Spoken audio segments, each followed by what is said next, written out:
it's such a clear element of the fight that we have on climate change.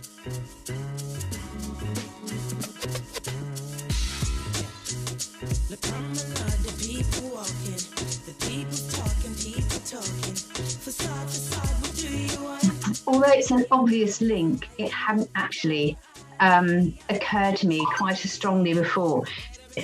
The problem is drugs are such a difficult problem within Britain, and people talk all the time about the drugs war, and very few people accept that we've actually lost that war, as Neil Woods would say, and that we have to move on to something different. Now, moving on to something different usually means legalization at some point. That's very hard for a lot of people. And although there is public pressure on this, it hasn't engaged in the way that you would hope it to. These are two of the things you need. You need a clear message that will engage the public's interest, and you also need a few people who amplify your message. You know, in the Green Party, we are all about environmental justice and social justice, and this is a social justice issue, both for the countries that are growing the drugs, but also here in Britain. I haven't got great hopes for COP26, and that's partly because I don't know if any of you saw Rishi Sunak, the Chancellor's budget statement yesterday. He didn't mention climate change, and he actually put in a few measures that make climate change worse, cutting duty on short-haul flights, domestic flights in Britain, which are the biggest carbon emitters possible. What do you think youth, young people and students could do about it? So the problem is so big, I don't know where to start. I suppose we have to start with the fact that we have a voting system that emphasises the two larger parties, and it cuts out the smaller parties. I mean, the Green Party has one MP and two members of the House of Lords, and we feel that we punch way above our weight because we're talking about an issue that once people understand it, they really care about. So what we need is a better voting system. That would be a start, but you know, we're going a long way down the line, if you like. If the public gets involved, and MPs are contacted by their constituents saying, what's this, what's happening, why did you do this? Then that creates huge pressure. Having Greens in the room changes the debate. So I was put into the House of Lords 8 years ago, and I talked about climate change, the climate emergency, climate crisis, you know, ice flows melting, blah, every day for about 4 years. And then Extinction Rebellion happened, Greta Thunberg happened, and all of a sudden, virtually everyone else is talking climate change. And we don't have to mention climate change anymore because everybody else was talking about it. It is on everybody's consciousness now, at least. So we still have the occasional climate denier. And so Greens can do it.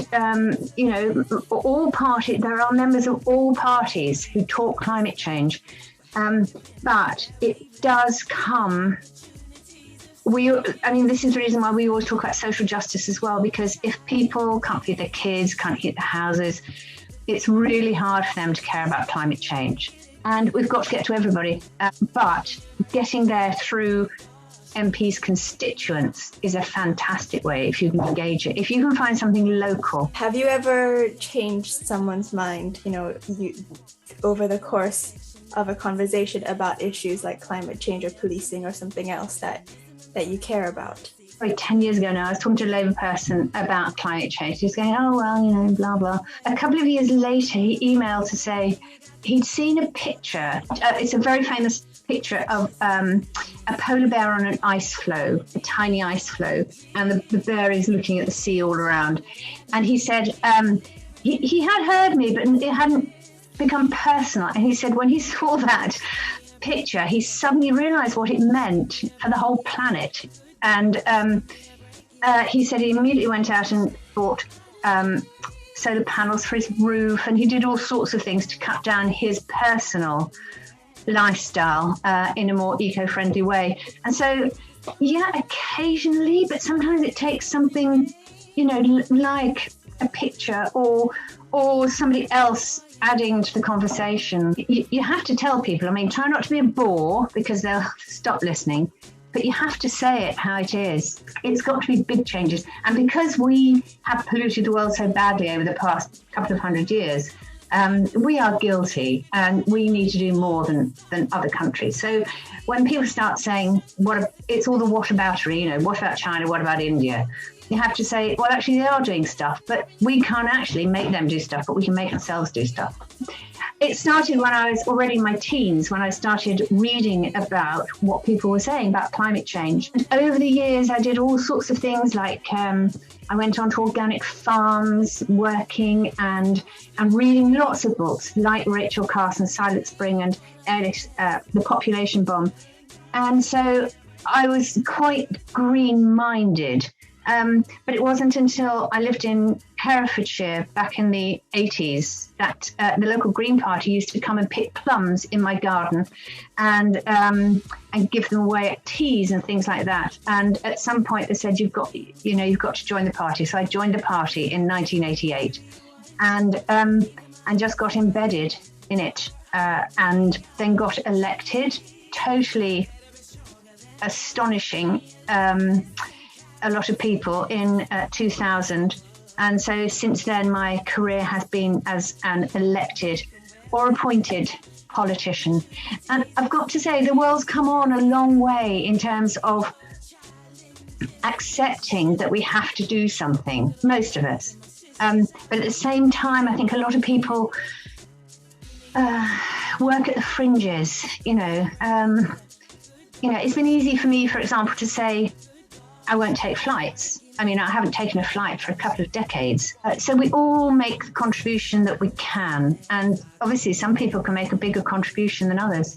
All these little things can add up. But the government has to make it easy. And at the moment, we've got a government that doesn't understand climate change. It is not making it easy for people to do the right thing. And so we're stuck until we can get more enlightened politicians in power.